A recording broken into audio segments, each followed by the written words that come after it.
Băi, română, dar vorbire moldovească. Graiul și accentul moldovenesc. Da. Aha, adică, Cum pârliți vorbesc într-un fel, filiuț altfel, partea aceea altfel. adică dumneavoastră total sunteți de acord cu asta? Clar nu sunt de acord. Aha. Cât mai mult că eu mă trag dintre asta. Noi pare bunei eu din Bucovina, din Cernăuț. dumneavoastră Acum aveți, moldoveni nu trăiesc, au trăit români și ucraineni. Am înțeles. Cum vă numiți? Sergiu.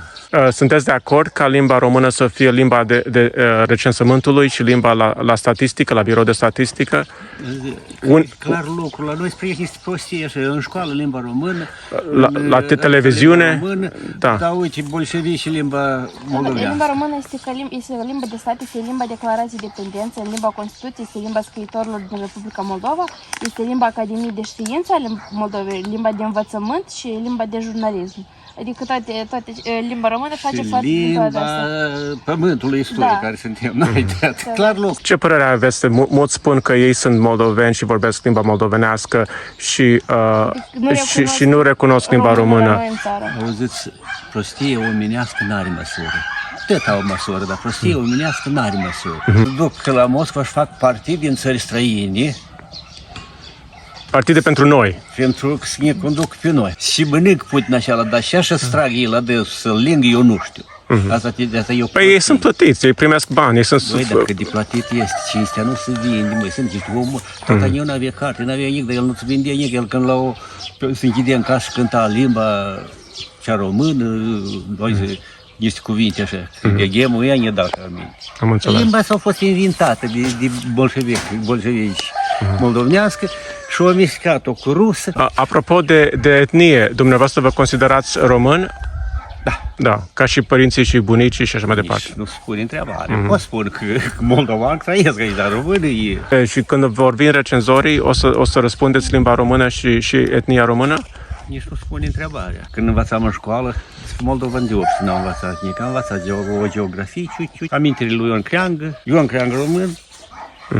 Mihai Eminescu român. Eminescu român, învățăm poeziile Uniunea Sovietică, dar limba... Din România. Statele dizunite ale Moldovei. Suntem o 3 sau 4 Moldovi. Poate pe vremea lui Ștefan, o Moldovă așa mai deosebit. În acel timp era aceeași limbă care se vorbea în Valahia, în Transilvania. S-a vorbit limba română. De 2000 de ani vorbim limba română. Limba română și staia socotia muiatăți. Și patriarhiile se împărți, și bitrumpoliile.